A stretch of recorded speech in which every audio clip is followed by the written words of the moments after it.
आज सबसे बड़ा मुद्दा हमारे सामने जो खड़ा है कि जम्मू कश्मीर का खोया हुआ दर्जा, जम्मू कश्मीर का वो खोया हुआ मान और सम्मान जो स्टेट का है हमें वापस दिया जाए, जिससे हमारे बेरोजगार बच्चों को रोजगार मिल सके।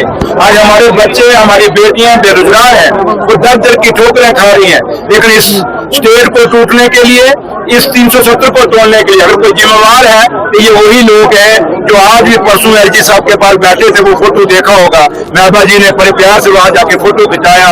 अब वो किसके लिए एलजी साहब के पास गई थी? अगर जाना था तो उमर साहब के पास जाती, उमर साहब से सलाह मशवरा करती कि जम्मू कश्मीर को कैसे मजबूत किया जाए, लेकिन वो किसके पास गए? एलजी साहब के पास। जो एलजी साहब कहते हैं मेरे पास है ही कुछ नहीं, तो अगर है ही कुछ नहीं तो महबा जी क्या लेने गई?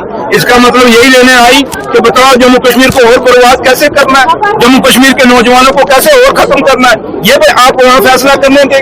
अगर सही फैसला आप करना चाहते हैं कि जम्मू कश्मीर के आप हमदर्द हैं, तो आपको उमर साहब के पास आना चाहिए। वो ऑनरेबल चीफ मिनिस्टर है जम्मू कश्मीर के, वो खुद नहीं बने, वो नॉमिनेटेड नहीं है, वो इलेक्टेड है, लोगों ने चुने हुए चीफ मिनिस्टर है।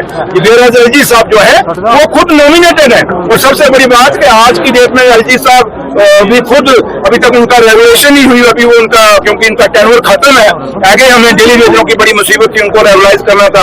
अब तो एलजी साहब को भी रेगुलाइज करने का मसला आ गया। अब वो कब रेगुलाइज होंगे तो वो फैसले लेंगे, ये भी एक बात है। तो लेकिन मेरा एक ही मकसद है कि हम लोग जब जो वादे कर रहे हैं यहाँ आने का यही है। अगर आपने 6 महीने का वादा किया था कि ये काम करेंगे, उन कामों को आज खाली पत्थर लगाने नहीं आए बल्कि काम शुरू करने आए। सर काफी ज्यादा नुकसान हुआ, से बात करें तो मौजूदा सरकार क्या? मैंने वही कहा कि जहाँ तक हमारी सरकार का ताल्लुक है मतलब खुद नेशनलाइजेशन, इससे ज्यादा हम आपको क्या बताएं। लेकिन दूसरे जो हमारे विरोधी हैं, जो दूसरी अपोजिशन पार्टी हैं और जिनकी लीडर परसों एलजी साहब का बैठी थी, क्या उन्होंने बात तब थी कि वो दिल्ली में जाती, वहां जाके बात करती कि हमारे ट्रक बंद हैं, हमारे सेब खराब हो रहे हैं। तो जब वो एलजी साहब को मिलकर आई कोई बयान दिया, बाहर आके प्रेस को कोई ब्रीफिंग की नहीं की, इसका मतलब क्या बात हुई? अगर बात हुई होती तो बताती ना। बात कुछ नहीं है, कब चाय पी और वापस आ गए।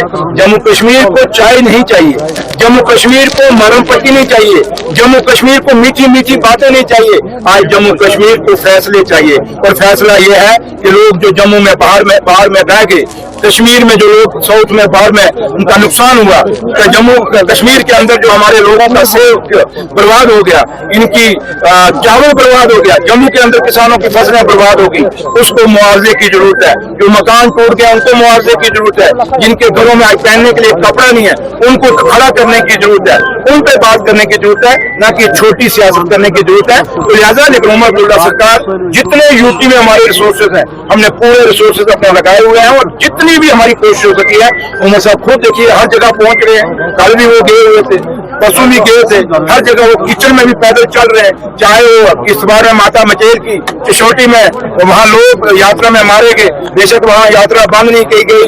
ये सवाल ये खड़ा होता है, माता वैष्णो देवी की यात्रा है, उसको बंद किया जा सकता था, नहीं गई, लोग वहाँ मारे गए। उमर साहब हर जगह इन जगहों पे पहुंचे हैं। वैसे भी पूरे जम्मू के अंदर वो घूमे, कश्मीर के अंदर साउथ में जहाँ जहाँ पानी भरा वहाँ वो गए लोगों के बीच में। मसला यही था कि लोगों को अपनी आंखों से देखें कि नुकसान कितना हुआ, उसकी भरपाई करें। करना तो दिल्ली ने, पैसे तो दिल्ली ने देना है, लेकिन हम अपनी तरफ से एक मुआवजा देखें और कल बात कर सके कि नुकसान कितना हुआ है। तो लिहाजा हमारी पूरी कोशिश है कि लोगों को जो ये नुकसान हुए हैं, चाहे वो किसान है, चाहे वो सेब वाला है, चाहे चावल वाला है, चाहे लोग हैं, आम है, चाहे व्यापारी है, चाहे दुकानदार है, चाहे वो गाड़ियों का ट्रांसपोर्टर है, जिसको भी नुकसान हुआ है उसके नुकसान के मुआवजे उसको मिलने चाहिए।